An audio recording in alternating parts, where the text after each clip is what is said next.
if you don't mind, and come with me. There where the sun flies, there where the sky is bluer still.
Hello, and welcome to the IAI debate, the great rewiring of our lives.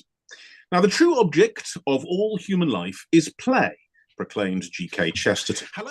But in today's world, critics argue, there's a danger we've replaced genuine play and the open exploration of the natural world with simulated and rule-governed fun, which is profoundly damaging. Studies show the time children play outside has plummeted by more than 2/3 in just one generation. Since the arrival of social media and the decline of free play, anxiety has increased by 92% for those aged between 18 to 25. Now, is active and exploratory play central to the human condition? And are structured screen-based alternatives ill-conceived from the start? Are adults equally at risk of succumbing to addictive, but ultimately damaging artificial distractions? Or can we develop artificial forms of play that have the same rewarding and life-enhancing qualities that we associate with an open and playful engagement with the natural world? Well, that's our subject, and we have three distinguished guests to debate that.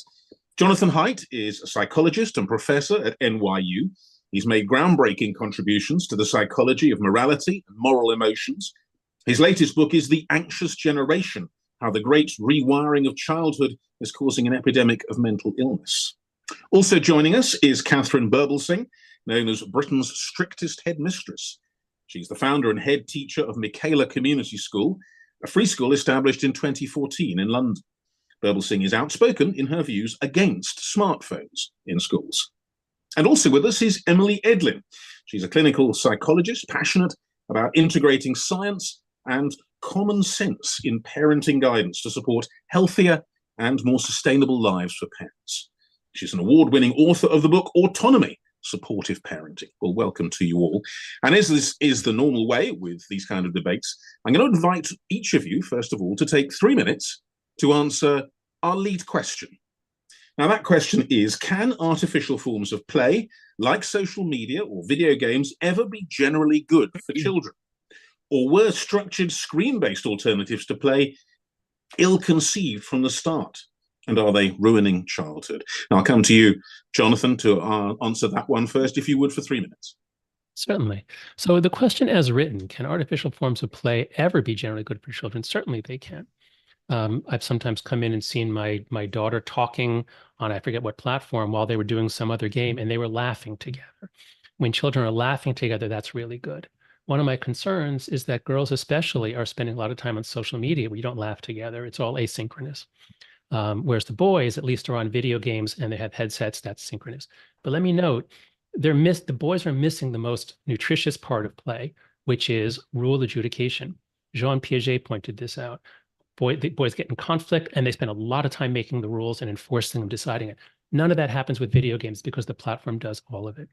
But I'm going to take the question differently because obviously my answer is yes, it can sometimes be good. I'd like to reframe it. I think the question that's more on parents' mind, and it's central to this discussion today, is, can a phone-based childhood be generally healthy? As kids have moved from a play-based childhood, and nobody disputes that kids used to spend a lot of time playing and independent. And in about 2010 to 2015, a very, very short matter of time, smartphones with social media and high-speed internet moved to the center of kids' lives. In 2010, the millennials were using flip phones. Their mental health was fine. In 2015, Gen Z was using smartphones, social media, especially Instagram, front-facing camera, and their mental health collapsed. I mean, it plummeted like nothing we have ever seen. We've never seen anything so fast. So I'd like to propose that at least part of what we're thinking about is, can there be a safe and effective form of a phone-based childhood where kids are spending 10 to 15 hours a day on their phone or other screens? And I think the answer is no. Okay, John, thank you. Let me bring in Emily. Your answer to that question, as I say, very much about artificial forms of play, but also, as John mentioned, about mobile phones. Can artificial forms of play like social media or video games ever be generally good for children? I mean, I think taking it back to the original question, I think to have a choice between screen-based play and, traditional unstructured play is a false binary. I think we need to really go for a balance of both in our modern world, because this is the world we're living in. I absolutely agree with prioritizing and promoting real life play that is unstructured and unsupervised. This is really important for children's emotional and social development, for sure. And I think it's too absolutist, as Jonathan alluded to say that that screen-based play can never have any benefits. I watch my own son. You know, I live in Chicago, famous for terrible winters, and when it gets below freezing, the kids aren't playing outside. So I welcome the option for my 9-year-old to get on Fortnite with friends. And I can even hear people right now saying, but it's violent, it's addictive, what a bad mom. But what I actually overhear with him is collaboration and problem solving and actually getting in conflict with friends, but they have to figure it out in order to move through the game. So I do think we need to allow for the nuance that there can be benefits, but in general, a balance of the real in-person play is essential. I really want to do two things today, two more things. One is I want to expand our discussion beyond. I know we're here to talk about phones and social media, but there is so many other factors threatening to quote unquote ruin childhood these days. And I don't want that to get lost because I think it's important to recognize. And I'm here to represent autonomy supportive parenting, which is the idea that our children's autonomy needs to be really important in this discussion as well. And we know from self-determination theory that's at the root of autonomy supportive parenting that all of us have 3 fundamental needs, and this includes our children, to be happy and healthy people. And those are autonomy, competence, and relatedness. All right. Okay, Emily, thank you for that and expanding the debate a bit, which is always interesting as well.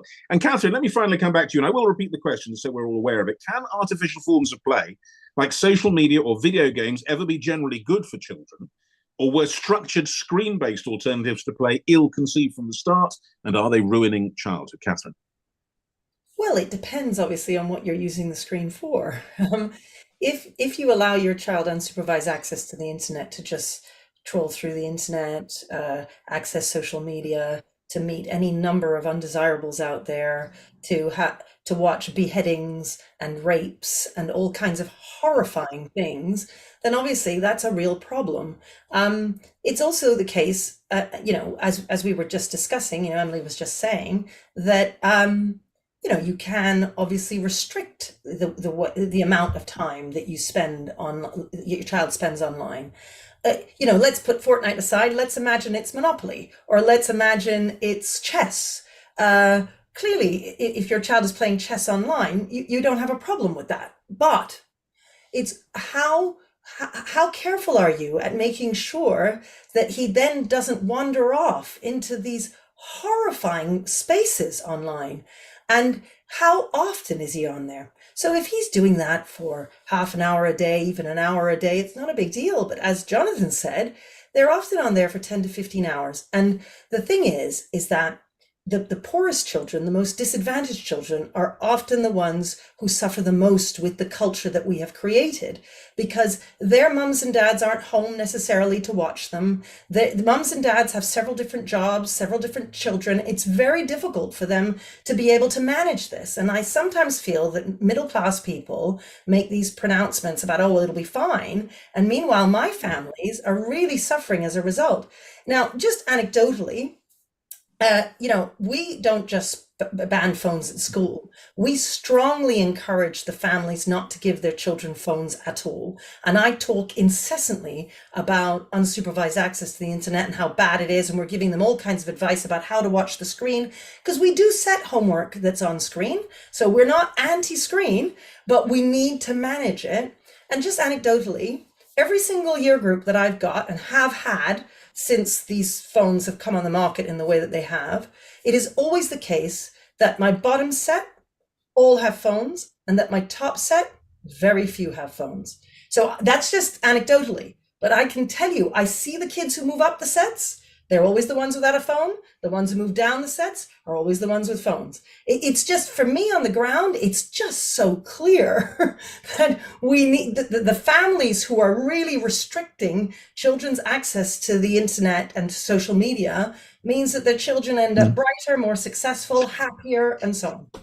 Katharine, thank you. Thanks to all of you for your opening remarks there. Let's move on to some of the subsidiary questions in this. And let me let me open by putting this to Jonathan and then to the rest of you, because Jonathan, you mentioned, I think, the phrase nutritious, which I think is part of this. Does partaking in artificial forms of play and social media stop us from living spiritually elevated lives?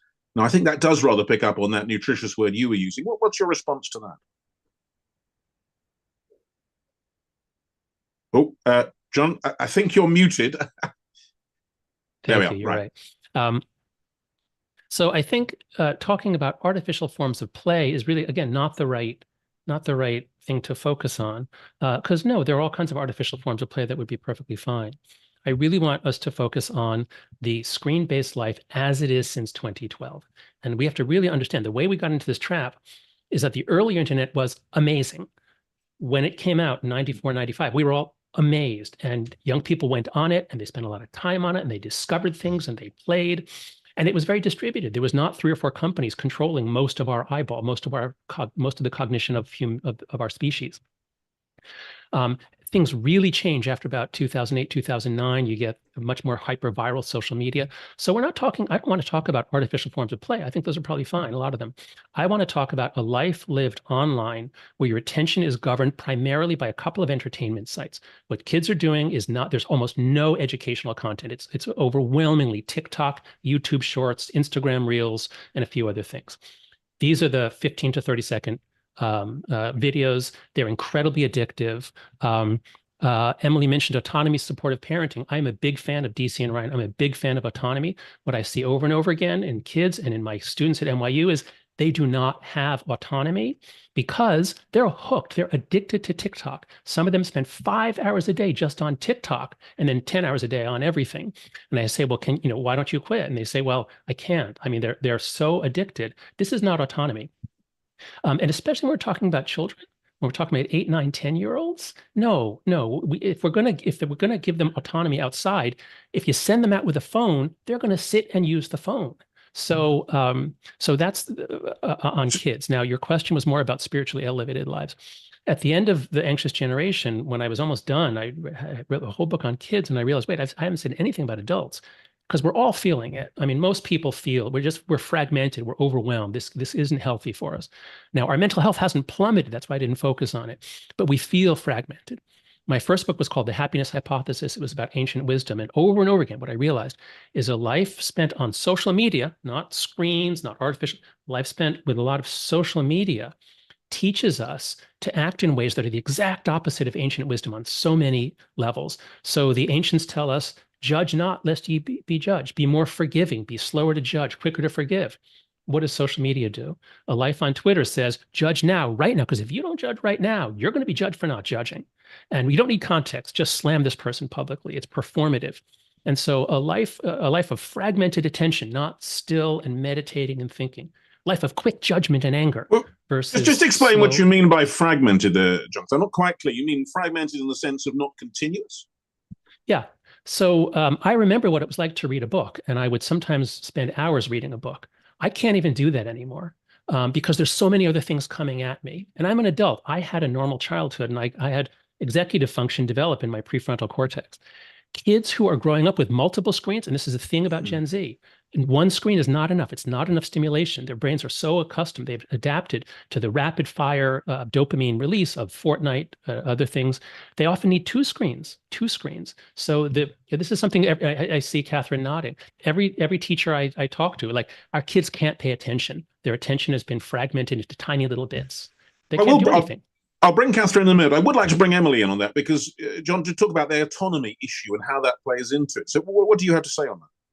So I would actually use that as an argument to not be so heavily restrictive in childhood, because I think we have an opportunity when they are younger in our homes to promote the skill development to interact with the digital world, that this is our world. And so we're actually, if we're working with them from young ages to talk about how they're addictive and what it feels like to have too much screen time and what the dangers and risks are, and we encourage their own critical thinking about these issues, we are raising healthier, more productive digital citizens. So that's my argument to pull in the autonomy piece. And then they are more autonomous in the world. Well, let me bring Katharine on that, and perhaps specifically on that point. I think what Emily's saying is that this is the world we have. It is a digital world. All these things are there. Unless children learn how to deal with that by using it, that's a problem in itself, isn't it?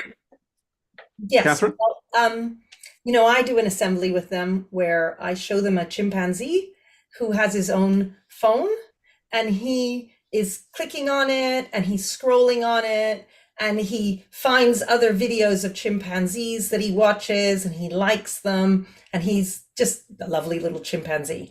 And then I switch to another video where there's a parrot. And as I say to them, the parrot doesn't even have any hands or arms. And yet the parrot with an iPad, he uses his beak to scroll. And then when a human comes and changes it from a parrot video, he gets annoyed and he goes and he finds the parrot videos and he puts them on. And so I say, isn't it funny how the chimpanzees want to watch chimpanzees, the parrots want to watch parrots? Well, you know what we humans do? I suppose we're a little bit more advanced because we can watch humans being silly, but we can also watch chimpanzees and parrots being silly, and we enjoy that as well. And then I say to them, look, do you want to be as clever as a parrot, as clever as a chimpanzee, or do you want to be as clever as a human? So, so I engage with that conversation. I'm not saying don't engage them, but I don't think we can underestimate just how addictive these things are. So Snapchat, Instagram, all of those social media sites, they actually employ addiction teams that work in such a way so that they can pull you back in when you go away. If you're away from it for 24 hours, they keep back a like that you might have had, and then they throw it out there just to bring you back.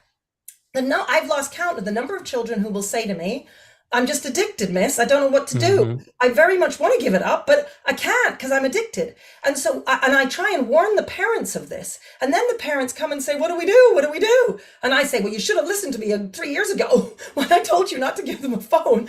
And it's very hard. And then they're saying, oh my goodness, my 15-year-old daughter, she's met this 22-year-old guy, or my 12-year-old daughter, we've found out that there's this 27-year-old man showing himself in and out of the shower. I could tell you story after story of pedophiles and gang members who access children so easily. They know where your child lives. They know where they go to school. They know their friends. They know everything about them. But the point, Katharine, is surely is that if they're not prepared in school, where you are to deal with this when they become adults, they won't know how to. If they're excluded from it, they won't know. John, what's your thought on that? Yeah. So, as a college professor, I've heard people say, well, we want to prepare our students for college, and in college there's not going to be parental controls. To which I say, you want to prepare them for college? Send me kids who can pay attention for 20 minutes straight. I think one of the points of what Katharine said is that if chimpanzees and parrots can do this is really easy technology. They can learn it in a day. So I would much rather, if I could admit to NYU either students who have never had any of this stuff until they're 18, none of it, and then they come here and they're able to read books, they're able to have conversations, they're able to make eye contact. And yeah, they'll be immersed in all this new stuff, but I would much rather have that than someone who's been prepared since age 5 to live in the digital world. That is a person who has no attention, who is addicted, who can't think for 10 minutes straight.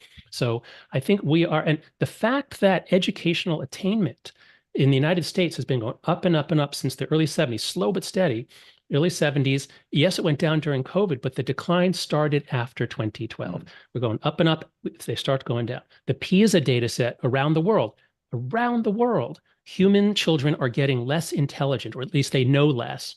That has not happened before. So what we are witnessing is, I think, the largest destruction of human capital and human potential in human history, leaving aside the 2 world wars. In terms of destroying children's opportunities and knowledge and ability to focus, ability to do anything, there's never been anything like this. Okay, Emily, what's your thoughts on that? Okay, so I'm so glad I get to be here because these are the kinds of messaging that causes absolute panic in parents and does not result in effective parenting. And so what I want to be here to do is balance this out. I am a therapist. I work with kids and teenagers and families. I parent my own 3 children. I regularly interact with kids and teens and families, and it is not this doom and gloom. There aren't rapists on every corner. And I think we just need to tone that down a little bit, because we need to be less absolutist, okay? More nuanced in this discussion. there are some kids who struggle more and who it does not serve a healthy function for. There are other kids, and data backs this up, that are fine. And I think we lose that. I mean, when you look into specific studies, there are large majorities of kids who function very well with this. I will say I agree with the attention problem, and that is one thing that I would like to see some more action on in schools, is less phones during the school day. And I also think that this kind of discussion underestimates our children to some extent.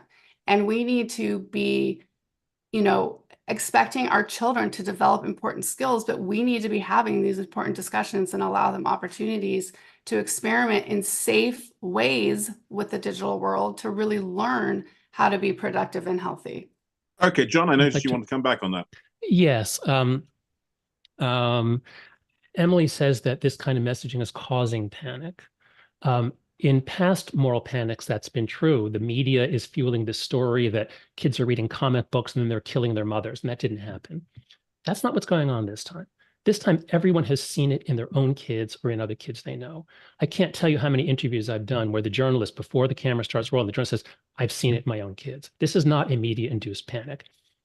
Parents have been panicked about this for a long time because they see it. Since 2012, they see it. And what's happening is that since my book came out and I explained the collective action problem, that was the thing. Everyone felt they couldn't do anything. They were hopeless. Now they're not panicked and fearful and resigned. It's the opposite. All over the world now, in the last few months, parents are coming together saying, yes, let's do collective action. Let's get our kids together after school. Let's push the school to go phone free. I have never seen so much hope. I have never seen so much quick change, progress, working together. This is not a story about panic. This is a story about, here's what's been happening to our kids. Here's the way out. Let's do it. And we're doing it. But John, I think the point Emily made very ably is that not all that is coming in through mobile phones, not all that is coming in through screens is bad, is unhelpful. In fact, most young people now have access to information that my generation didn't at that same age. Katharine, did you want to come in? Yeah, I mean, this idea that all these parents are panicked, that is not what I see on the ground at all. I see parents listening to me and going, yeah, but life's much easier if I just give my child an iPad or an iPhone. It keeps them quiet for a while. When I say that to them, they always look shamefaced. And there's a sense of, yeah, it's true, but you know what? It's easier for us. I do not see them running around going, oh my goodness, we need to get them off the phones. We need to get them off the iPads. There's not enough panic as far as I'm concerned. And when it comes to what the children are doing, like, look, all I have to do is say to families, go and look at their TikTok feed. And once they look at their TikTok feed, suddenly they realize what their children are looking at. Or I wish I could show you the conversations that we have seen that our children have had online. I put the stuff up on screens. I tell the families they're not allowed to bring their children to the event so that they can see what their children are saying online. And they are so horrified. I mean, they're not just seeing talk about babies being raped. They themselves are talking about babies being raped. The stuff that the children, it suddenly makes it normal to have these kinds of conversations. It introduces ideas and vocabulary into their childhoods, which should be protected because they are children. That's our role as adults, to protect children. Now, that doesn't mean you never let them do anything, but it's neither Jonathan nor I is saying don't ever let them online. Make sure that it's supervised. The problem with a smartphone is that it is never supervised because they're often about doing whatever. If they're online on a laptop, you just keep an eye on what they're doing. You might let them play Fortnite or Monopoly. I mean, I would rather not Fortnite, but with their friends. But we have to think of how it destroys families. So, for instance, England played in the final last night. Children across the country will have watched that final on their phones, and they're with their families. And what they should be doing is talking to their families about the football. Now, the football is on a screen, right? So I'm not saying don't watch the football, right? But talk to your families about it. If, on the other hand, you're constantly in a silo and you're just talking, We're online all the time, which means that all your relationships have broken. In schools where they allow phones at break time and at lunchtime, children never speak to each other. They're just on their phones all the time. How can this possibly be healthy? And we know from Jonathan's books, The Anxious Generation, and I just know from my own experiences and all the experiences of my teachers, that it's clearly hugely unhealthy because they are massively suffering from mental health as a result. All right, let me bring Emily in on that, because you very much what you're talking about is autonomy. And got Katharine saying, if you let them just have that autonomy, this is what they look at, this is what they do. What's your response? So autonomy involves structure. It's not, I do whatever I want if I'm autonomous. Autonomy, supportive parenting includes scaffolding. So that is, we need to understand where our kids at developmentally, what their skills are, and how much structure and rules they need. So this isn't just they can do whatever they want to do, but the process of autonomy, supportive parenting encourages children to feel agency and choice in that part of their life and think critically. Okay, and that is raising healthy kids. And I really like these anecdotes are very compelling and very strong, and they're not capturing the whole picture. So the extreme language, I just want to point out, we're not all thinking that way. All right, well, let me pick up on your point there about language, because the next part of the debate, I want to ask the question, given the increase in screen usage among children, which is what we're talking about, is the language of alarm necessary to reverse the tide, or will this stop cool-headed conversation, hopefully what we're having, about children's relationship to social media? Well, Emily, since you raised that, let me let you run with that. Do you think that the language is part of the problem? Well, I don't accept the premise that there's this huge dramatic alarm to sound, which I know is why I'm here and debating two people who believe something opposite. That's why it's a good debate. But I'm not alone in challenging this. There are a lot of people writing pieces right now pointing out other ways to examine data that do not show a mental health crisis. So I think we just need to even question that premise. When you say, Katharine, everyone's suffering and have terrible mental health, that's not the whole picture. It's a subset of the picture. And there's so many other influences on mental health. So I think the alarmist language can distract from really paying attention to who does need our help and support and who really is suffering. If we're saying everyone is suffering, we're not really being able to help those who are and who are vulnerable and most at risk. Okay, John, let me bring you in on that question about the nature of this alarm. Is it, as Emily suggests, perhaps too generalized and too alarmed? Oh, well, Emily is saying it doesn't affect everyone. Sure, that's true. Even if it didn't affect a majority, it would still be the biggest crisis we could possibly face for our kids for this reason.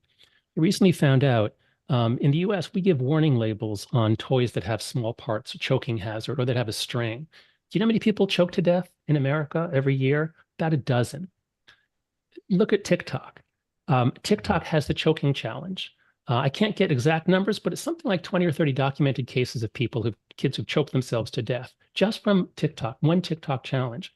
So we don't say, oh, well, most kids aren't choking to death, therefore it's okay. We say, wait a second. If dozens of kids are choking to death from this consumer product, we pull it from the market. If it's a defective product harming children, we pull it from the market. And the death toll from TikTok is not just a few dozen, it's hundreds and hundreds if you include the suicide promotion stuff. Just sextortion, as Katharine was saying, once you give your kid a phone, they're going to be in contact with men all over the world and with sextortion rings that are going to try to get naked photos of them, especially if they're boys. When a boy sends a nude photo of himself to what he thinks is a girl, and then a sextortion ring says, oh, we got you now, we know all your friends, we're going to shame you unless you give us money, and then he gives them money, they say, we need more, and then he kills himself. That's not mistaking correlation for causation. That is, social media caused the death of this child. It wouldn't have happened if it wasn't on social media. And even if this was only happening to a few hundred kids a year, it's a lot more than that. But even if we had only a few hundred suicides a year from social media, it would be worth a Surgeon General warning. It's so much worse than any consumer product we show our kids. Now, is social media responsible for the huge increase that I've been saying? There's an academic debate about that. Some people say I'm wrong. I think Emily would say, no, social media didn't cause the big increase. But let's bear in mind, the big increase we're talking about is not about a few hundred kids. It's about a few 100 million kids. And so what we're dealing with here is the possibility that a few companies, primarily Meta and TikTok and Snap, that a few companies have at least damaged the mental health of hundreds of millions of children and led to thousands of additional suicides. So yeah, it's not most people, even if most kids are fine. Are you going to let your kid use a product that's going to double or triple their chance of depression and their chance of suicide? I can't believe we're even having this argument this late in the game. Oh, well, Katharine, let me bring you in to have that argument. I mean, what about the suggestion this is, in a sense, a moral panic? Because a lot of people say we've had those in the past. We are very alarmed about things, and then perhaps later on we realize it isn't that. I mean, what's your response? Okay, so I'm not a data person. I read Jonathan's book and go, yep, this matches with my experience. Not just my experience on the ground, but the experiences of all of my teachers that we've seen it in all of the schools that we've worked in. We've seen this explosion happen. Not only that, but with our kids who are suffering from mental health issues, who have various problems. We tell the parent, take them off the phone. They take them off the phone, and guess what? Things get better. I mean, I've seen this time and time and time again. I mean, so for me, I'm not talking from a position of data. I'm just talking from a position of what I've seen. Why have I come to this conclusion? Because of the hundreds, thousands of children that I have seen, you know, so it matches exactly with what Jonathan has written. This is just, it's just obvious to those of us who are working in schools and what we see every day. And we're trying to sound the alarm bells. And I have to say, disadvantaged, poorer families, they are the ones suffering the most because they cannot hire the therapists. They cannot do the supervision that they should, that one is required to do to make this sort of thing work. And because everybody's doing it, they actually think that what they need to do is save up their money, the little money that they've got, so that they can give their child an iPhone because they want him to be like the richer kids. It's just, it's horrifying. And we watch this happen. And I don't just mean to my bottom set kids. I mean to all the kids that I see in all the local schools. Parents think to themselves, my child will be safer with a phone. They're actually less safe because they're much more likely to get mugged outside. And they're more likely to access all these undesirables and horrible things online. What I'm talking about is not me exaggerating what's going on. It is simply factual of my experience on the ground. Well, Emily, let me bring you in on that. I mean, Katharine was using terms like horrifying, but also giving her real experience. What's your response? Well, I think that, for one thing, we're not even talking about, especially like disadvantaged kids who don't have the monitoring from their parents. Their screens can also be keeping them safe because being out in neighborhoods is less safe. And they don't have the luxury of free play outside with neighbors. And I'm speaking from right outside Chicago. So I have worked with these families where it's actually a safe way to have connection and community. And what we're leaving out are all the benefits of this sort of connection. If we raise our kids autonomously, talking about the risks, having important conversations, we are arming them with knowledge and the ability to critically think so that they can keep themselves safe with our mentorship. So I don't agree that this is destroying families. That is what I see hurting families as a therapist are the fights between parents and their kids around time on their phone. And kids feeling like they cannot be trusted. And it leads to really like a breakdown between the parents and the kids. All right, Katharine, I know you want to come in on that, but that point about safety and the difficulties of managing it. Yeah, what I would love to know is, should we allow children to have sex, to get married, to drive, to smoke, to drink alcohol? There are all kinds of things that we say, you know what? Children are too young to be able to handle this in the mature way that we adults can. And I have to say, it's even the fact, as Jonathan said before, that many adults are not able to handle this stuff. That's how addictive and how destructive it is. But let's assume that adults can do that. Adults are also able to have sex and get married and drink and all of this stuff and watch porn, for instance. Is that really what we want for our children? Because, we ban this stuff from them because we are adults and we are in a position where we should be in charge. But what about that point about knowing where kids are, the safety issue? I mean, that is a big thing. I know, I have kids myself. Yeah. Katharine first. I'll come on to you in a moment, John, but just on So that point. you can give them an AirTag if you want, and then you know exactly where they are. Not only that, but there are brick phones that you can give. We sell them at school. You can ring your child, you can text your child. So you're absolutely able to have the same connection with your child as you would do otherwise. And as I say, you can also get an AirTag. And then they're at less risk because when they have a smartphone, so our kids in the neighborhood, which is an inner city neighborhood, everybody knows, leave the Michaela kids alone because they're not going to have a smartphone, right? Like and so they're protected simply by being at our school, and our school is known for not having smartphones. Okay, John, you wanted to come in. Yeah, a general point. When we're talking about the harms here, there's a double standard. When we're talking about the harms, we have to really prove that there are harms, and people say, well, it's just correlation, it's not causation. But Emily mentioned the benefits, and no one questions the benefits. It's just asserted that, oh, it helps them connect, oh, it helps them be creative. But that's just asserted. I don't see any proof of that, because what we're talking about here is not raising kids away from the internet until they're 18. We're talking about, imagine a family in which you have a desktop computer in the living room or the kitchen, and the kids grow up. Sometimes they watch videos on it. Stories are good. Sometimes they learn to search for things. That's on a computer in their kitchen. You do not give a 5-year-old access to the internet in their bedroom. It's completely insane. As they get older, as they start going out into the world, you can give them an AirTag. I say in my book, give them a flip phone, give them a phone that just has texting and calling. Almost every argument about how kids need phones for safety, I say, okay, I can understand that, but why do they need an iPhone? Why do they need to contact strangers through Instagram? Why can't they just call or text their parents? So I hope the audience will understand what Katharine and I are talking about is not a life of monkish isolation from technology. It's staving off the day on which they get their phone and this becomes the center of their life. Because once you give them this, it will stay in the front of their eyes for the rest of their lives. Well, yeah, So but on delay that point, John, what you're saying there is not preparing them, if you like, for that day when it will stay with the rest of their lives, because they go from almost nothing to full-on iPhone or whatever it is. Isn't it So what's better wrong to with that? prepare We them? did it. There's nothing wrong with that. They'll learn it within a day or two. Whereas if you give up puberty, this is the central part of my book. Puberty is this incredibly important period of very rapid brain change, guided by local experience, traditionally for thousands of years guided by the elders in your community. But since 2012, our kids are not connected to the elders in their community. They're connected to random weirdos on social media platforms that are chosen by algorithm for how extreme or entertaining they are. This is insane to make that the input beginning at age 11 or 12. All right, Emily, let me bring you in because there's a lot of stuff there to chew on. But what's your response to the idea? I mean, I think you're being put forward that you can have these tags, you can have brick phones, you can have other ways to get that thing you were saying about safety, and that really it isn't a good idea to open up, as John says, an iPhone to a 5-year-old. I think there's a common sense and reasonable way to go about this, right? 5-year-olds know they should not be alone in their room with full access to the internet. I completely agree. But what I'm talking about now, I have 3 kids. They are 14, 12, and 9.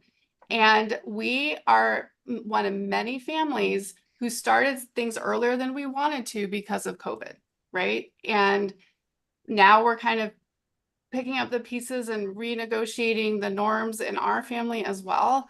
But what I'm trying to say here is that it is possible, especially if we adults are modeling it, to live a full and balanced life with a phone.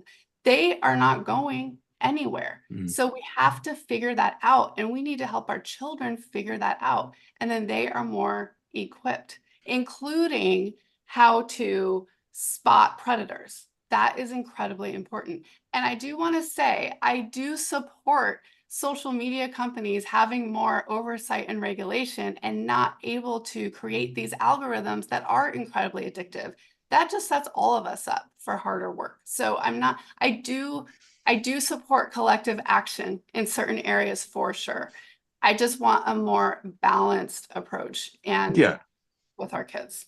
Well, let me pick that up actually with you first, Katharine, if I may, because the balanced approach that Emily's talking about there, they're giving kids the ability to deal with this, whether through families, whether through friends, whether through teachers. Surely that is a way of dealing with it, that you find a way. Your job is to educate them in the ways of these phones rather than prevent them having them. Well, we could say the same thing about let's have them have a little bit of sex and a little bit of cigarettes and a little bit of alcohol because that's what we need to do to help them grow up. The fact is that when you want to teach a child to cross the street, you don't just let your 4-year-old out the front door and say, go to it, honey. You cross the street on your own. You hold their hands over and over again. But that's what Emily's saying, so that you help them with that. Isn't that the point? And at 16, you can do that. Much younger, you can't. My families can't do it. It's impossible. We are ruining their lives. Now, what Jonathan said there about a computer in the kitchen, so we set daily homework online. So we are not against the children being online. We're against unsupervised access to the internet. And we do exactly what Jonathan said. Stick them in the kitchen, make sure you can see the screen, let them do their homework. If they want to do a little bit of, they go on YouTube, they watch some videos on science and that sort of thing. Of course, the internet is a wonderful wealth of information and knowledge. Please do, but watch them when they're doing it. If you can't watch them, you cannot watch them on a phone. That's the problem with the phone. Or let me bring John on this. John, you want to make a point on that? Yes. What I found since my book came out is that the main argument against me is resignation. Almost all the parents, the teachers, most of the journalists, government leaders in all parties, everyone sees it. And the main argument is, well, that ship has sailed. I was reading one of Emily's essays. She says, the genie is out of the bottle. We can't shove it back in. And she says, we need to raise our children for the world we have, not the world we wish we had. And I very strongly disagree with that. The world we have is one which is unbelievably toxic for human development. It's completely out of whack with the way we evolved for childhood. It is unsustainable. We can't lose another year of children, in my opinion. So we have to actually bring into being a world that we want. And the amazing thing is, once you put it that way and people see the possibilities for collective action, they're doing it. The state of California, the state of Virginia have announced they're going to go phone free. Private schools are beginning to do just what Katharine does. There's always been like a kind of a line they didn't want to cross. They say, we can control what happens in school. They never wanted to tell parents what to do at home, but they're starting because they see it. So the world is changing. We don't have to accept the world that we have. All right, Emily, I mean, John was quoting from you there. You say, well, you have to accept the world we have, but he says you don't. Well, I don't mean accept the world we have and throw up our hands. I mean, work with what we've got. And of course, I support always making improvements and progress. I am a full supporter of progress. And this technology has changed so fast in such a short amount of time that I think even, my kids compared to kids 10 years ahead where social media was like brand new are having a different experience with it because it's old hat. It's actually not even that interesting. And so what I want to bring up two things. One is it is a false equivalency to compare this to alcohol and cigarettes and sex, because those are all risk, no benefit. Like this is more nuanced than that. This isn't the same as handing our 10-year-old a beer. So I want to say that. And then also, as a clinical psychologist, I'm very aware of this process called psychological reactance. And teenagers especially, one of their main developmental drives is autonomy.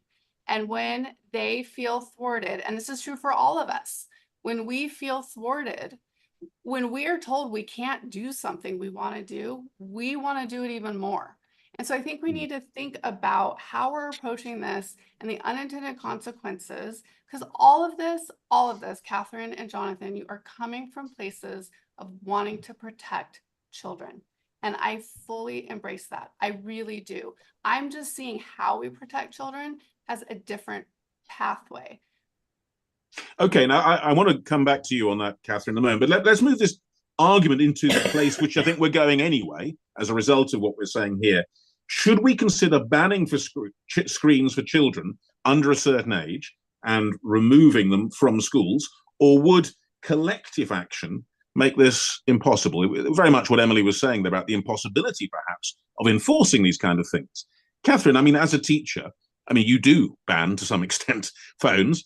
But isn't the problem that you are encouraging them in a way to find a way around it? They'll find, children find a way, teenagers certainly find a way to smoke or drink. Yeah. So Absolutely, but we don't then say, let's give them cigarettes and alcohol. We recognize that they might try and get around it. When a school manages to control the situation, as we have done with regard to phones, it then takes out the fear of missing out. I do understand for parents when they're in, a normal school and the school is just allowing phones to go, everybody has one. The child then thinks, I need a phone in order to keep up with what's going on. But when it's the case that the majority of kids and the ones don't have one, you don't then feel like you're missing out. In fact, the problems that we find are not, certainly not with the kids who don't have phones. The kids who don't have phones are perfectly happy, everything's fine. It's with the kids who have been given a phone in the first place. So Emily talked about the difficulties she has, the families come and say, oh, but we're having difficulties because, the child has the phone, we're trying to take away the phone, and then they feel like something's being taken away from them.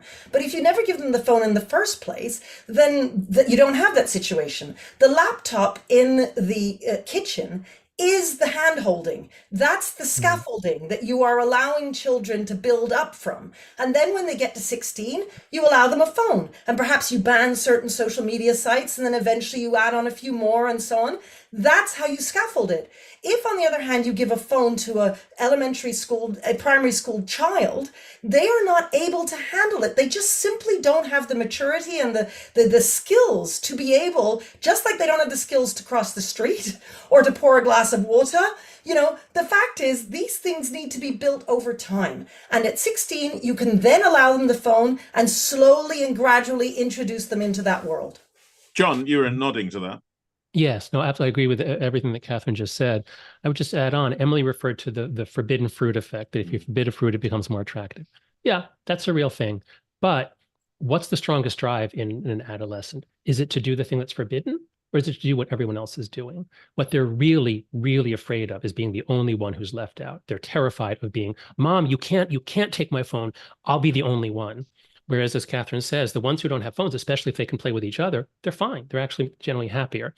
And a couple other very relevant features here. One is that Gen Z is actually not opposed to the things that Katharine and I are saying.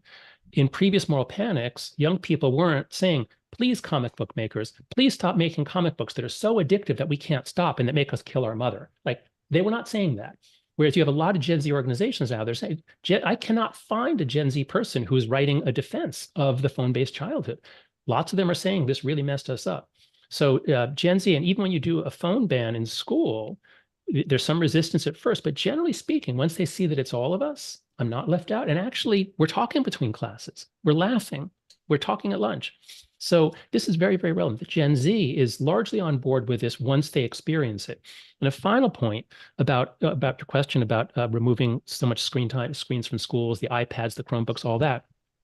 The people who invented this technology, a lot of them did not let their children use it, and they send them to schools that have no technology in the classroom. Now, there's a computer room. They go to the computer room. They learn how to program. They learn how to use computers.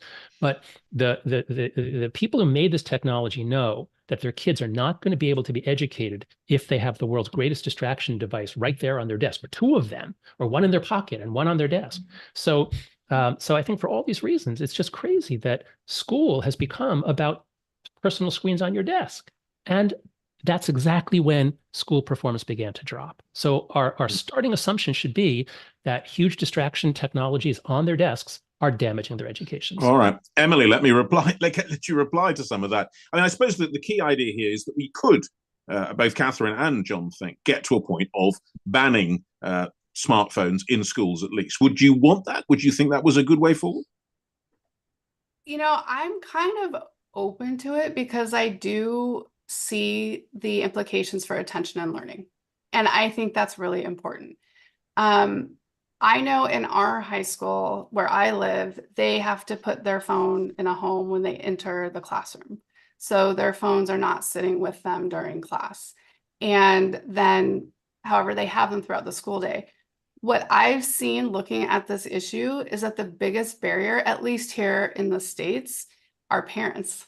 That parents don't want to not have access to their children during the school day. And a huge piece of that is safety. And unfortunately, because our country has mass shootings in schools, it's a very high concern, despite statistically, it's a very improbable event. But I think this points to something I haven't been able to get to today that I wanted to bring in is the epidemic of anxious parenting. And so this is an example where parents are so used to constant connection and monitoring with their kids through the phones that they don't support their kids having a phone ban at school. That's an interesting point about anxious parenting. I mean, Katharine, you run, obviously, a school. Do you have anxious parents who are worried because they can't contact their children that way? Yeah, and what Emily says is absolutely the case, that there are lots of anxious parents out there, and we have to help them by talking, by explaining. When I say we, I mean all of us need to explain to parents that actually it'll be fine. You can give your child a brick phone, you can give them an AirTag. That is the equivalent of having a smartphone without allowing every Tom, Dick, and Harry access to your child. Look, the fact is that Steve Jobs, when asked about the iPad in 2010, about giving it to his children, what his kids thought, he said, obviously, I'm not giving an iPad to my kids. That would be mad. Bill Gates didn't give data to his children until they were 16. All of the guys in Social Dilemma on Netflix and various other whistleblowers in California, they all say, of course, we wouldn't give this stuff to our own children. And so what I say to my families is, these guys are flying around in private jets off of our ignorance because we don't know what they know, and they protect their own children and they make their money off of us not realizing. And we save up all our money for that Christmas present and we give it to them, and we have no idea that the guys who've made it would never give their own children the same thing. Katharine, just so we're clear, what is the rule in your school then? You say kids are not allowed to bring in smartphones at any point. How does it work? Yeah, so they don't have smartphones, and we literally never see them. Now, it's important. Do you search them on the way in? How do you enforce it? No, well, what we say is if we hear them or if we see them, we will take them. Now, the fact is that we're very strict, and so it's an environment, you'd have to see it. It makes sense when you see it. So we just never see phones at school. But I would stress that there are so many schools out there where the head teacher will believe that the phones have been banned and that they don't have them out. But the teacher, because there are disruptive kids in the class, it's easy to let the disruptive kids get on their phones. It keeps them quiet. And then you just teach to the other kids. So you start seeing a divide, all the more so between the disadvantaged and the more well-off kids, because the kids who are more disadvantaged are more likely to end up on their phones, more likely to be ignored by it. And then we just say, well, it doesn't really matter. Let me pick up on that point with John, though, because that is an interesting question about even the practicality of doing all this. That Katharine is in a school which, as she says, it's quite well known in the UK as a very strict school. There are many schools where that is almost impossible for all sorts of reasons, and probably that's the case in the US too. So this idea of banning phones, do you think it really is practical? Oh my God, it's not hard to do. The schools are doing it all over the place. First, let me point out that what Emily referred to are what are called phone caddies. It's like a shoe rack or something in the front of the room. You come in, you put your phone in, you're in class, and you get your phone when you walk out. The problem with that doesn't really help, I think, because what kids say is it takes them 5 or 10 minutes to stop thinking about the drama that was just playing out. And then, of course, a few minutes before the end of class, now, Pavlovian conditioning, like they're thinking about the phone again. So maybe it helps the teacher get 10, 20 minutes in class. But what that guarantees is that between classes, nobody is talking, because now they're so desperate. They've got 7 minutes between classes. They're going to use that on their phone. And then at lunch, they're going to use that on their phone. So phone caddies are a terrible idea. I do not recommend them. What would work then? So the two things that work are phone lockers and yonder pouches. So phone lockers, a dedicated locker, you put it in when you come, it's near the entrance, you get it when you leave. Some smaller schools would just say you put your phone in a bucket or in a labeled box at the front, but it has to be turned in when they get to school, and they must have 6 or 7 hours without it in order to actually pay attention to teachers and other students.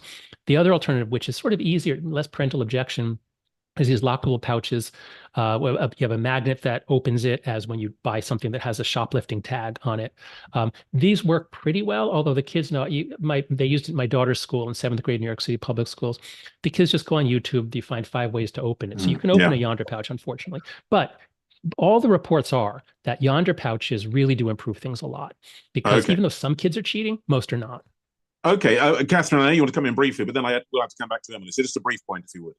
Yeah, what Jonathan's saying is absolutely right. They need to give it in at the beginning of the day and get it back at the end of the day, because otherwise it really won't work. And at least it reduces. But frankly, what we need is government behind this to ban smartphones to kids who are under 16. Because if government does that, we take away the fear of missing out. We take away all the pressures on head teachers, principals who are struggling to make this happen in their schools. If government gets involved, then it like with smoking and drinking and all of those things, it just makes life so much easier for those who are working in schools. Rather harder for those who have to enforce it, I imagine. Emily, do you want to come back on some of those points? Well, I think overall, this really absolutist stance of banning phones until 16 is an overly simplified solution to more complex problems happening with our youth. And I think to only focus on the phones is ill-advised and will not lead to the promised panacea of youth well-being that we think. I also am hearing just very one-dimensional portraits of our teenagers. And I ask my kids, what is happening between classes? Are people walking around like this? And they're like, no, we're all chatting and moving along. I mean, my kids and kids I work with and know in my community, and I know that there are other tech experts who have written about this. They are living full, balanced lives. And I need to put that messaging out there, that this is not as absolutist as it can come across. Yeah, and how that affects my experience. How that affects parenting. Well, we have different experiences, and there's data to back up what I'm talking about. But I think also what happens is anxious parenting means we're more controlling with our kids, which means we're not respecting their autonomy and building their competence and relatedness. And then that is what it leads to negative outcomes for kids. Okay, John, I'll come back to you in a moment, Katharine, but John, isn't the point in all this that what Emily's saying is that we are being absolutist about it? We're drawing a picture of teenagers right across the board, talking about a major crisis, and many people, including myself actually, have experience of teenagers who are not like that, who are not obviously adversely affected. Well, I'm a social scientist, which means that if I say Gen Z is anxious, I'm not saying 100% of Gen Z. I'm saying it's not just statistically significant, it's actually substantial in size. 100% increase, especially for the girls. If 2 or 3 times as many girls are depressed, anxious, self-harming, most girls are not self-harming. Should we therefore not worry about it? Most girls are fine. But if 30, 40% of girls are not fine, this is like the biggest thing ever to happen to children. I mean, 30, 40% of our girls is an awful lot of girls. Some data from the US, 35% of teenage girls say they have seriously considered suicide in the last year.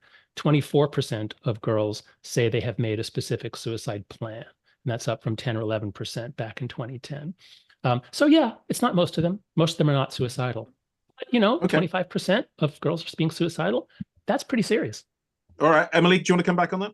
Really quickly, there are a lot of critiques of those percentages and how that data has been gathered. So I don't think it's responsible to even take that at face value. For example, it was because of Affordable Care Act that some of these questions were required at hospital admissions. And so the actual recording of suicidal ideation increased, but it doesn't mean the actual suicidal ideation increased. So that's just one. Very briefly, John, because we're running out of time. Yeah. So Emily is quoting, there was an article in the New York Times by David Wallace Wells, who got almost everything wrong. Now, it is true that the ACA comes out in 2011. Maybe that could explain why everything starts here in 2012. Why does it start in Canada and the UK and New Zealand and Australia at the same time? It doesn't make any sense. So the idea that there's not an actual crisis, I can certainly agree with her that there are things that might, are the numbers exactly what I said, or is some of it changes in definitions? That's fine. But I don't think anybody working with kids would say, actually, the kids are okay. There's been no change. It's all just, changes in diagnostic criteria. I think there really is a crisis that is very, very large. Katharine, do you want to come in on that? Well, I just want to say, Emily regularly refers to this idea of autonomy. It can only happen online, when it's precisely the opposite. When you get them off online, then they have the world as their oyster, and that's where they become autonomous. That's when they make decisions and become creative and so on, because and you have to help parents with this. We find they sort of say, but if they don't have a phone, what are they going to do? And then when we say, well, you can get board games, you can watch a movie together, you can put them outside to play, and then they go, oh, I see. And then they change and they do things differently thanks to our narration. All right, Emily, I'll let you come back on that and then we'll have to finish. again, I think that's too black and white. That what we're talking about is autonomy within digital world, along with every other part of their life. And the whole point of autonomy skills in digital world is to live a more balanced life where the phone is not the center of life. Okay, very very pleasantly brief but concise, but also very much to the point. Thank you so much to all of you. That is the end of the Great Rewiring of Our Lives debate. Thanks to Jonathan Haidt. My thanks also to Katharine Birbalsingh and also to Emily Edlynn. If you do want to speak to the speakers directly, join the Meet the Speakers session, in fact, you can click the link below for an extended 15-minute Q&A coming up now. But as from this, that's the end of this podcast.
All right. Hello, everybody. I hope you are all doing well. Thank you for joining me this evening in UK time to talk a little bit about screens and social media and all that kind of good stuff. So I'm Chris Ferguson. So I'm a psychology professor at Stetson University, which, if you don't know where that is right between Orlando and Daytona in Florida. So pretty nice area.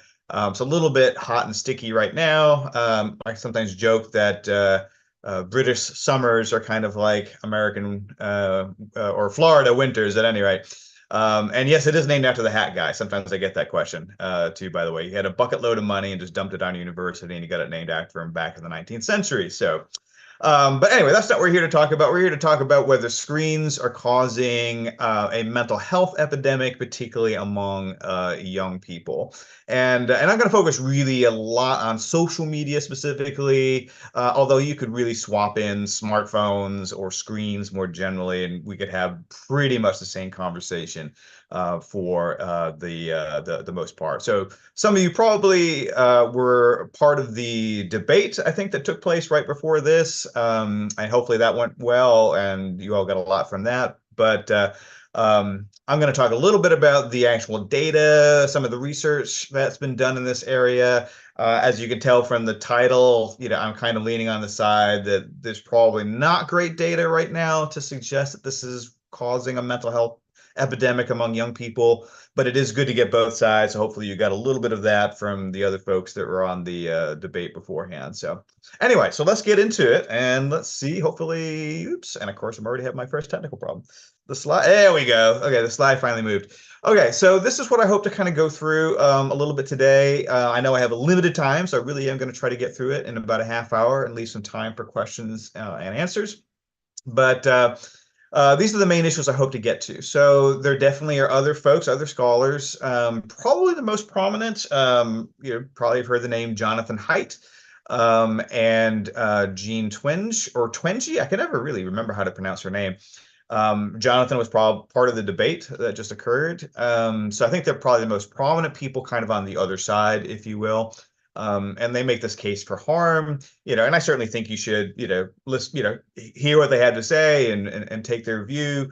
My question, of course, is, do they present a strong case? Does the case that they make really fit with the evidence that we have at this point? And so the questions I'd like to consider are, first off, is there a mental health crisis in the first place? There actually is a lot of conversation around this, and it may not be as clear as we sometimes think it is. And if there is a mental health crisis, who does that involve, and where is it? Because, for instance, the United Kingdom and the United States are very different. Other countries, of course, are having different issues. So where is this crisis and who is it including? I think those are important points to kind of clarify.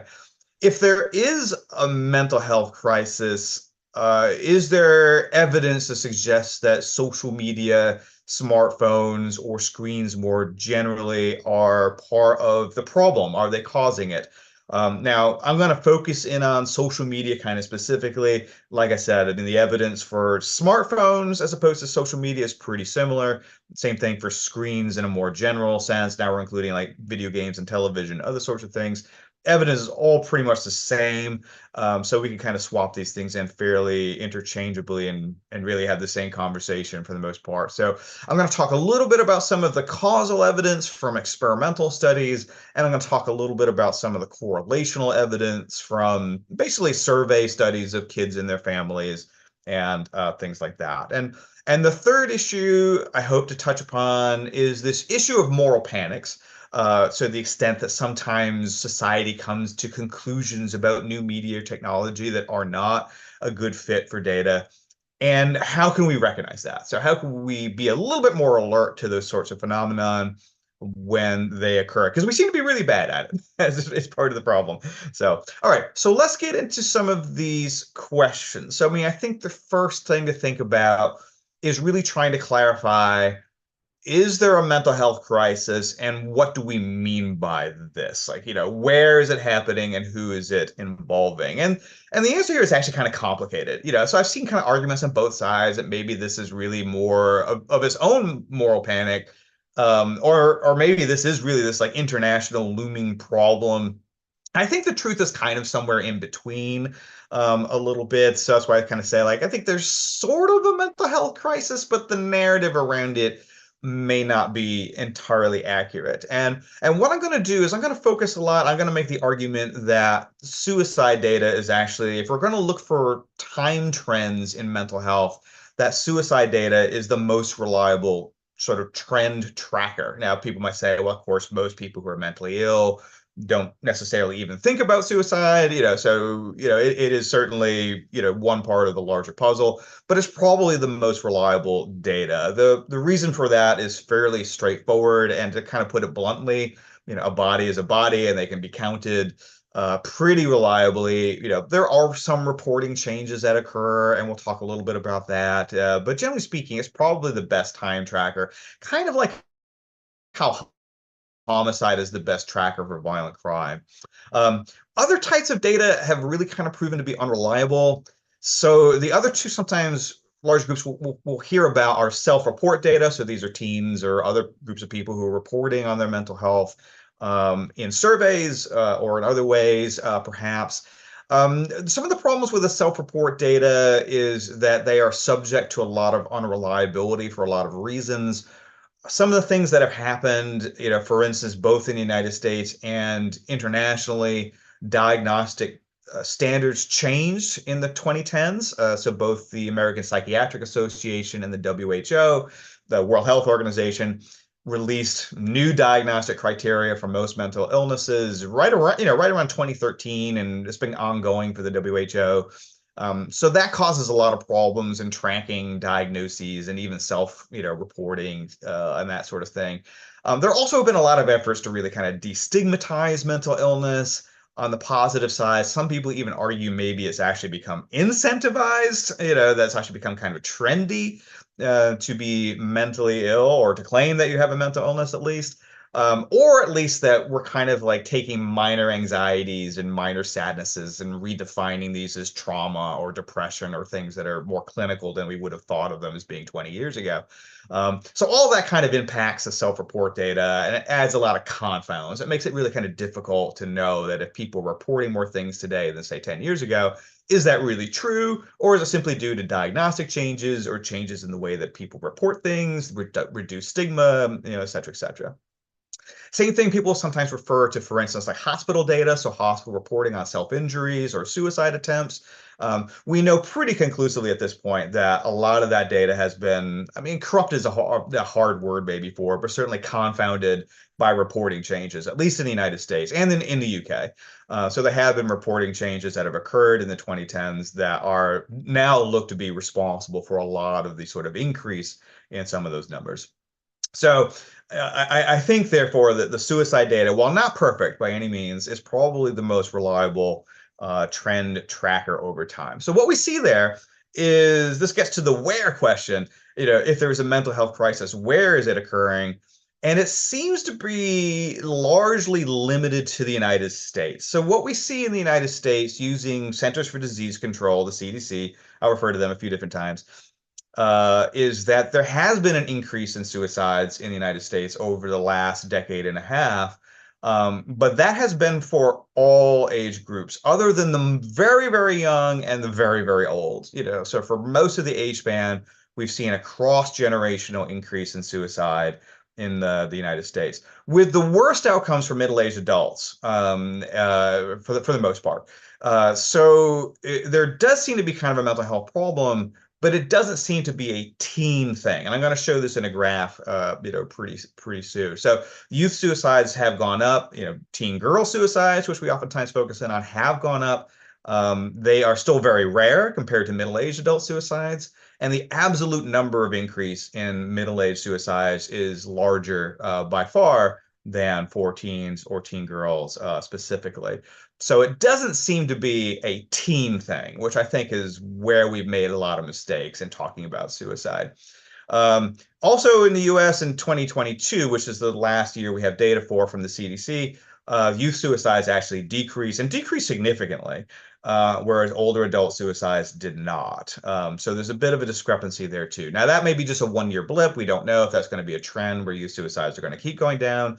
I hope obviously that they do, but we just don't know that yet.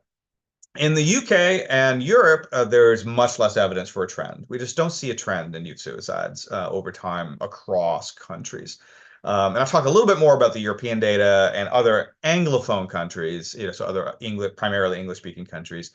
But for the UK, the Royal College of Pediatrics and Child Health largely reported that there isn't much trend over time for youth suicides. In fact, youth suicides had been going down until about 2017, when the reporting standards changed, and then there was an increase. But the Royal College attributed that increase largely to the reporting standards changes.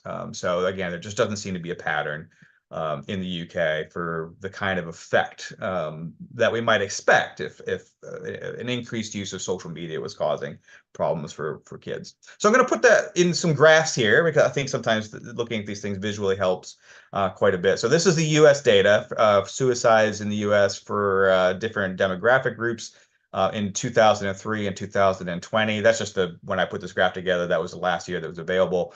If we updated this to 2022, which I really should do, the numbers for teens would actually be lower because teens went down, whereas the adults would be higher.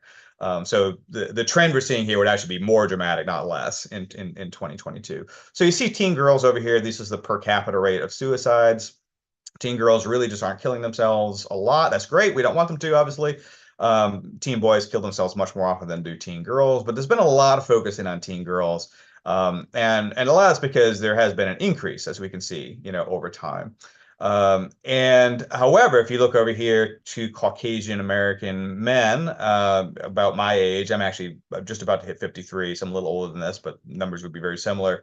You can see both the absolute numbers of suicides are much higher. In fact, it's about 3 to 5 times higher than for teenage girls. And the absolute increase, which is kind of like this bar here, is much greater than it was for teen girls as well. And of course, the numbers are worse for Native American young men, and that's probably largely due to the relatively high rates of poverty that they experience. So what we're seeing here is, if we're really worried about suicide, we really ought to be thinking about these groups who have very high suicides compared to teen girls, and who have had a much higher increase, absolute increase in suicides than have teen girls. So sometimes you hear like the percent increase, which sounds more dramatic for teen girls, and that is a number we should keep an eye on, absolutely. But the absolute increase is much higher for older adults than for teen girls. All right, so this is just kind of presenting the data across European countries. You can look at if you want to look at individual countries, you can kind of look down here. But we basically see, this is using Eurostat data, which is kind of just the compiled, again, per capita suicide data, so teen suicide rates from 2011 to 2021, which again is kind of this era that people were worried about social media having the sort of deleterious impact on teenagers. Unfortunately, the Eurostat data don't go back past 2011. But you can see, like, individual countries have different patterns, so maybe some countries the numbers went up, some countries the numbers went down. Generally speaking, though, there's nothing there, there's nothing there. In fact, actually, if you sort of average this across countries, which the Eurostat data does do, youth suicides went slightly down over the past decade, not up. So again, European countries are very high tech adopting. The kids use a lot of social media. We're just not seeing that pattern like we saw in the United States. For Anglophone countries, so these are other English-speaking, primarily English-speaking countries, I should say. Once again, you just don't see much of a pattern. With them. We have some countries go up and down all over the place. For some reason, the suicide rate in New Zealand is much higher than for other Anglophone countries. If any of you are from New Zealand, you could try to tell me why. I don't know what's going on over there, but it is higher. But generally speaking, it's just, most of these are pretty flatliney, or they went up a little and they went down, or they're just all over the place.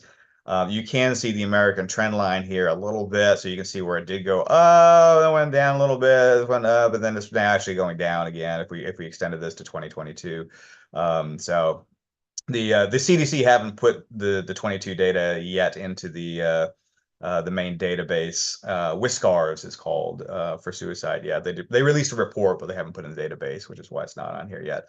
But again, we're just not seeing that pattern. We see a little bit of a pattern in the U.S. We're just not seeing it internationally, is reality. So everybody's kind of focusing on this pattern, right? It's this teenage pattern in the U.S. that's gotten everybody, kind of upset and such. So, and that's exactly what I think is kind of going on here, is people focusing on the U.S. For whatever reason, we're always the 800-pound gorilla in the room, and everybody focuses on us. Maybe they shouldn't. It's probably not healthy for us. It's not healthy for anybody else. The narrative about the U.S. data, has focused kind of myopically on teen girls, and we should be concerned about teen girls. Don't get me wrong. But I think because we're sort of focusing on teen girls, people have started wondering, well, what is it that teen girls do?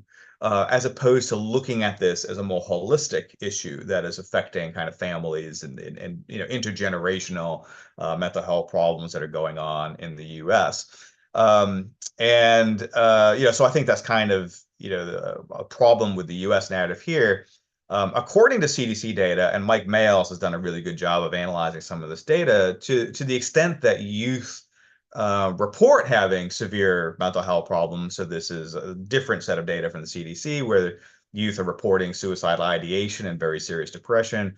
That tends to correlate with parental, emotional, and physical abuse, and it does not tend to correlate with screen time or social media time or things like that. So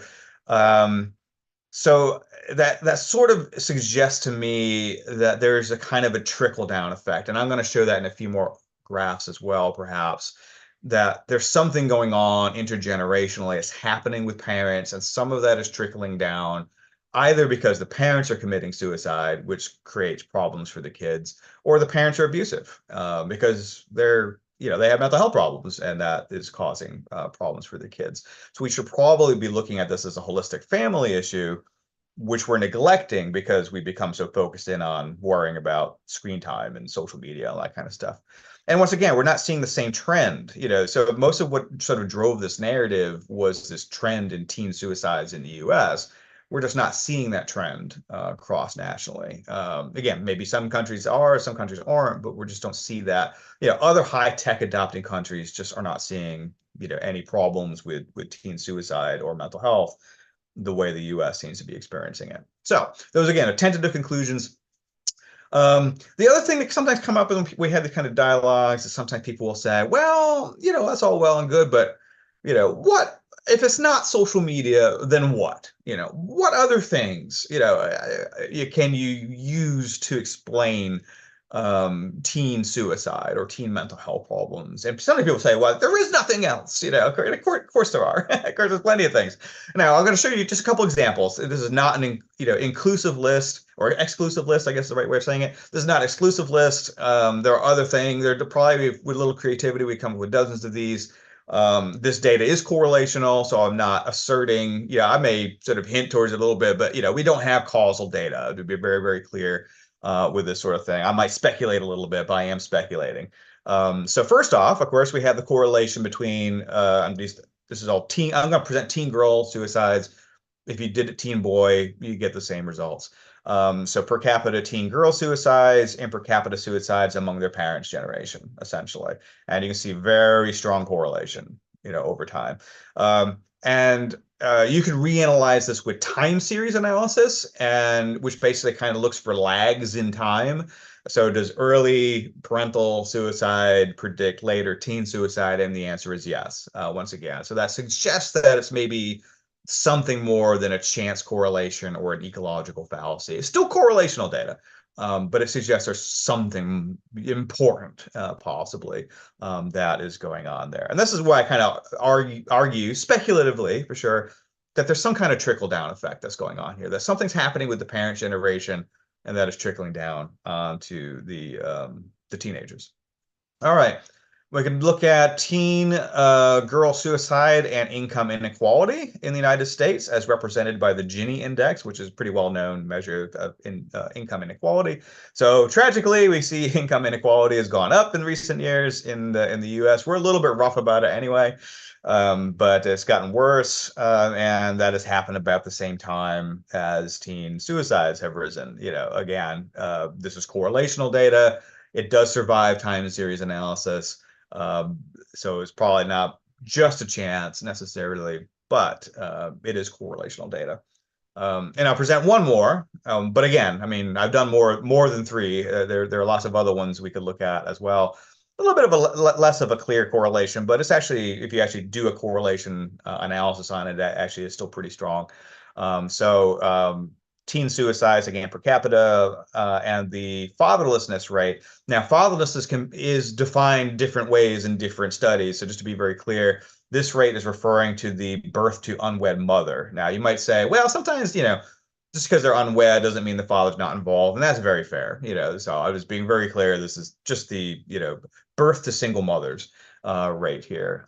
So it doesn't necessarily mean that all of these fathers are not involved in their children's lives, but nonetheless, you do see a correlation once again, that increased levels of fatherlessness are related to teen girl suicide, and again, if you swap it out, teen boy suicide as well. And that's pretty consistent with a lot of data. There's a lot of data that suggests that fatherlessness, however you define it, does seem to be associated with negative outcomes. Sometimes it's sort of politically incorrect to say that, but it nonetheless is true. And that's not to say there aren't plenty of wonderful single mothers and such, but it does appear that fathers are helpful to have around. So those are just three possible other explanations. Again, it's probably not just one thing, right? I mean, it's probably all these things are kind of related to each other in various ways. So that's probably the other issue, is we always are looking for the magic bullet that would fix something, when really the issue is probably pretty complicated. So anyway, all right. So again, just looking at those slides, that data is correlational. Again, just trying to be very upfront about it. They do hold up in time series analysis, which again suggests it's not just like, the technical term is like an autocorrelation, but really like an ecological fallacy. That doesn't mean that it's not correlational. It's still correlational. It just means that there are time lags you can find in some of that stuff. And in some cases, one I didn't show you, there is a correlation with political partisanship as well in the United States. If you're following along, our politics are pretty bad. As they've gotten worse, same thing. Teen suicides have increased. Now, that's probably not because teens are hovering around Fox News or MSNBC. Again, it's probably that something like political partisanship is a more general measure, is taking the temperature of people's sort of optimism or pessimism in the United States, and that's probably sort of an indirect, measure of what's going on in families to some extent. So again, it's important not to say that like all these things are causal necessarily, just correlational. All right, so let's look at some of the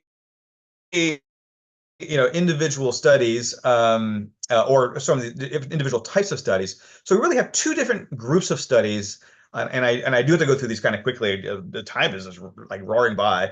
First of those are experimental studies where we basically take people. Most of these studies are done with young adults. A few of them are done with teenagers, but most of them are young adults. And we randomize them. We randomly assign them to either restrict or eliminate their social media time for a week or 2 weeks or 3 weeks, or continue using social media as normal. There's probably a couple dozen of these studies. I'm not really thrilled with them for reasons I'll explain in a minute. First off, if you take them at face value, their results are inconsistent.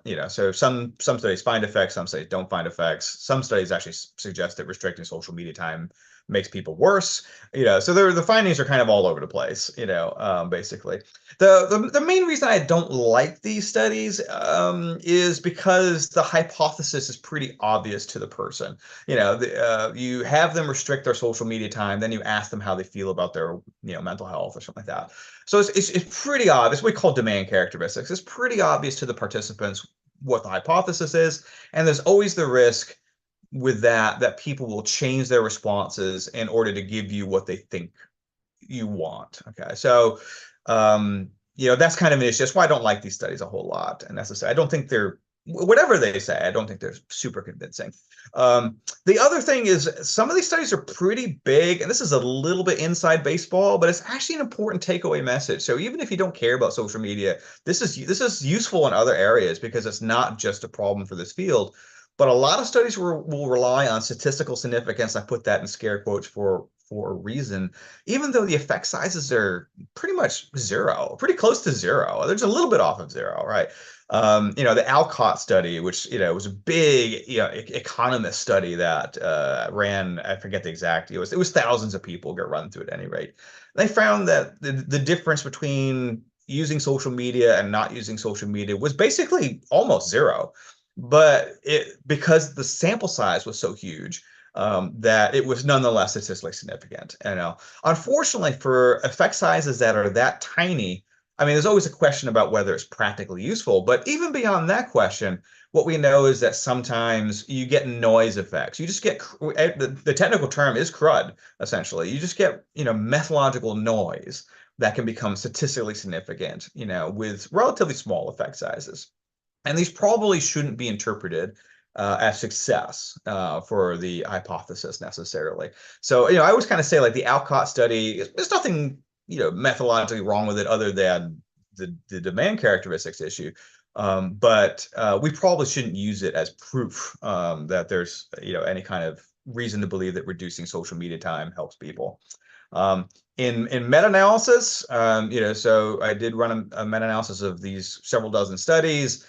Across studies, there's really no evidence to suggest that reducing social media time improves people's mental health. So even taking these studies at face value, they don't really offer much support for the causal hypothesis. The problem is the ones that do find effects tend to get more news coverage than the ones that don't, and that can distort people's perceptions of what is going on. Okay, so we also have some correlational studies that most of them are kind of survey based. They may survey families, they may survey the teens themselves. Once again, the results here are pretty inconsistent. So some studies find usually small effects, other studies find no effects, and other studies find that social media time is beneficial for kids. So it's really hard to come up with a clear conclusion here. My argument is some of the best studies are the ones that are least likely to find evidence for harmful effects. And what I mean by best is that they control for other variables. They use good measures that we know are reliable and valid and that kind of thing. But it is important to understand that there is inconsistency, between these studies. Meta-analysis that have been conducted, I was involved in one. There've been a whole bunch of different meta-analyses. Generally, once again, don't find much evidence that in these predictive studies, that there's much evidence that social media time predicts later mental health in these situations. I think sometimes where the miscommunication happens is on another issue. So this is another thing to take away, even if you don't care about social media, because this is another problem that's common across social science, is oftentimes people will focus in on bivariate correlations. So you're just looking at the correlation between two things without any controls. And they tend to be higher, and in the case of social media, they're still actually pretty small, but they may be a little bit higher. So what you may see is that, social media has a slight correlation with mental health, but once you control for other things like biological sex or prior mental health history or family stress or abuse, that correlation goes away.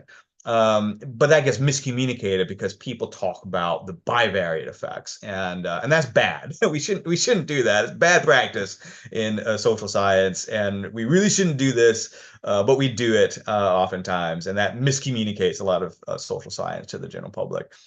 So just another takeaway to be sort of wary about.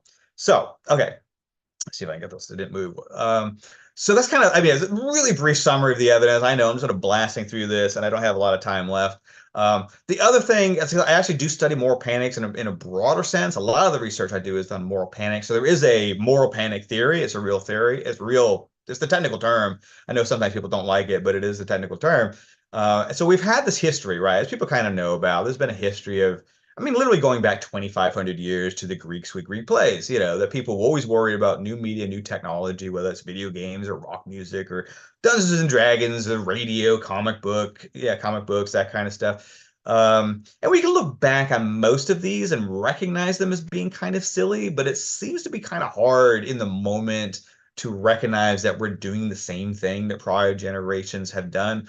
So I've kind of thought about, and this is actually from stuff I published, I've kind of thought about like, what kind of things can we look for to try to figure out if we're in the middle of a moral panic? And one of the things I tend to see is, one thing to look for is, are people, so first, if people are concerned about something, that's fair. I mean, raising a hypothesis is very fair. So I'm worried that my kid is using social media, and is that going to hurt them? That's a perfectly fine question for parents to ask. There's nothing unreasonable about that at all. But if it starts to become the point where parents are bragging, you know what I mean? Like that, aha, I took the smartphone away from my kid. Look what a great parent I am. Now it's becoming a status thing. Right? Now it's becoming about the parent. Not about the kid, necessarily. It's very human. It's not a criticism. It's a very human thing. But, that's something to look for. I'm always kind of entertained by people who go on social media and brag about taking social media away from their kids with no sense of irony whatsoever. It happens all the time. I see people brag on Twitter about what great parents they are for taking the smartphone away. It's like, I don't know, maybe someone should take it away from you. Imprecise language, so we don't really have any, like, what do we mean by social media or screens or that kind of stuff?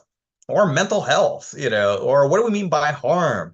If people are saying there are consistent effects, is that really true? So a lot of moral panics use a lot of imprecise, it's like, as the saying goes, like nailing pudding to a wall. It's really, really hard to pin people down on what they mean.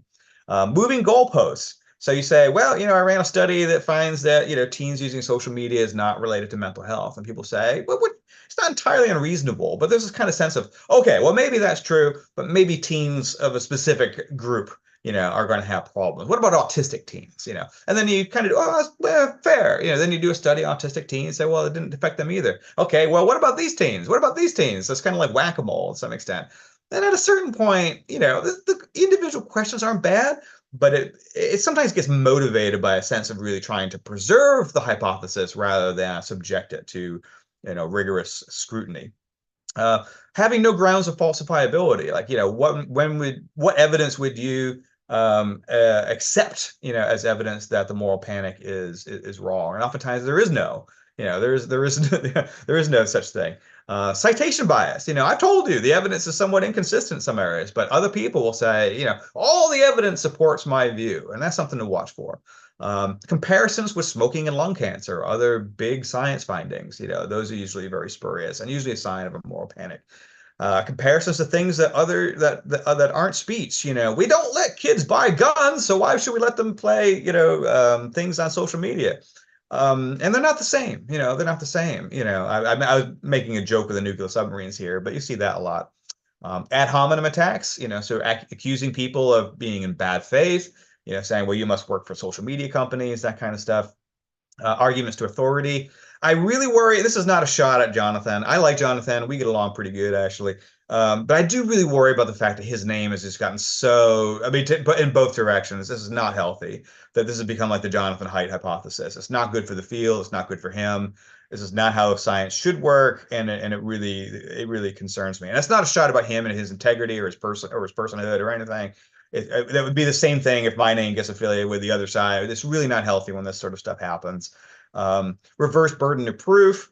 Can you prove social media doesn't cause harm? I would say we kind of are on that track, but that's not how it works, right? That's the reverse burden of proof. And then just when good news makes people angry, sometimes it's a warning sign. So, all right, I know I'm running out of time here, and I do want to leave at least a minute or two. So basically, conclusions. I'm just going to run through this real quickly. We don't see a cross-national pattern of teen mental health problems, particularly as indicated by the suicide data. In high-tech countries, it does seem to be limited to the US, what's going on. But even there, it's not limited to teens, and there seems to be a larger cultural family thing going on. That seems to be a trickle down, or I'm speculating a little bit here, but my speculation is that it's a trickle down from problems with parents to problems with teens. There are other trends going on in the US that predict teen suicide much better than social media use does. We probably, the big part of our problem is focusing in on teen girls in the United States. We should probably take a much broader view of this stuff in order to get a real sense of what's going on. There doesn't seem to be much good evidence that restricting social media time improves mental health or predicts mental health. We're also, and I didn't really cover this, we're ignoring studies that suggest social media may have some benefits. Now, those should be subjected to rigorous scrutiny too. It's also possible to exaggerate benefits as well as harms. But there is some evidence that suggests social media may have some benefits as well. There's no evidence that regulating any kind of media has ever helped kids, so it probably won't this time either. Distraught parents make for great anecdotes. They're very emotional, but parents regularly misattribute the cause of their kids' behavior. There have been lawsuits in the United States over Ozzy Osbourne, Judas Priest, Dungeons and Dragons, all that kind of stuff involving suicides in the 80s and 90s. And it's sometimes, and I understand it's very human. I'm not trying to criticize the parents, but it's much easier to believe that some outside thing caused this catastrophic outcome for your kid rather than look internally and think something in the family might have done it. So my argument here is that we probably are in this media moral panic cycle. Again, I had to really whip through this stuff. A half hour is a really short period of time to go through a lot of data. So if you do want to get in touch with me, hope we have a minute or two here for some questions. And if you do want to get in touch with me, there's my email. If you are brave enough to actually follow me on social media, there's my Twitter profile. I have a website. You can get my research publications there, and I also write some fiction, so you can read some of that. I am not indeed paid by the social media companies. I have no conflict of interest to declare, and I have various books. If you do want to support me at all, I have some fiction books. One is a sort of gothic horror, young adult. One's more of a mystery set in Renaissance Florence. The others are kind of what they look like on the tin. One's about video game research. This one's about pretty much what it says on the tin. And this one's about, how we make bad decisions, including sometimes getting ourselves enwrapped in moral panics about social media, perhaps. So anyway, I hope you've gotten something out of this. Again, I know it was really, really quickly, but I think we have time for maybe a couple, questions. So let me see. Got one, it looks like, from John. Why do you think we focus on suicide numbers from teen girls in particular? And he asks, does it have something to do with vulnerability? Yeah, I think so. I'm a parent too, right? And I think there's a general sense, and this is actually supported in data, that we tend to think of deaths of older people as less tragic than deaths of younger people. And there's probably evolutionary reasons why that is, So, I think some of that's okay, and, reasonable. But yeah, we tend to hyperventilate, about, young people, children, teenagers, even young adults. Once you get like 53-year-old guy like me dies, it's too bad, right? But it's not like a tragedy anymore. I think also there's some cherry picking too. I think sometimes people like focus in on the data that supports a narrative as part of moral panic theory too, right? And ignore the data that don't, so nobody's going to think that like suicides among 50-year-olds are driven by social media. But it just fits the narrative more to focus in on teenagers. So what other moral panics can I name in history? Yeah, absolutely. Video game violence, right? Rock music in the 80s, video nasties in the UK, the radio. There were scientific publications in the 1940s about things like radio addiction, comic books in the 1950s. Where people were worried that comic books were going to cause delinquency and homosexuality, because in the 1950s, that was probably worse than the delinquency, right? There's tons and tons. You can read Plato, where he presents Athenians worrying about Greek plays, and their effects on Athenian juveniles and stuff. So yes, this absolutely is a repetitive pattern that we get into. And it's interesting because you can like talk about like they actually sued Ozzy Osbourne because they thought that like his song would make kids commit suicide, and everybody will kind of chuckle. Because nobody thinks Ozzy Osbourne, is a danger to kids, today. But we just do the same thing, right? With whatever the next thing that comes along, and AI will probably be next, and whatever comes after AI. And in fairness, we all have, it's always possible. Maybe the next thing really is something we should worry about, right? But we should wait until we get good data. Unfortunately, we don't. If we move ahead with legislation and that kind of stuff, then we have sunk cost, right? Then people are motivated to try to keep the panic going, which is exactly what happens. And they start to ignore the data, which is kind of what's happening already. Yeah. So there definitely is a repetitive cycle of this stuff in history. And I think we have time for one more question. Like a 30-second question. Do we have a last question or no? I know I'm like right on the edge of like 1 minute left here. Okay, that's all we get time for. It was declared. All right, thank you so much. I've really had a lot of fun. I hope that you've enjoyed this and gotten something out of it. And please, if you didn't get your question answered, please feel free to email me, and I'm happy to answer them one-on-one. Thank you so much. All right, take care, everybody. Have a good evening. Bye-bye.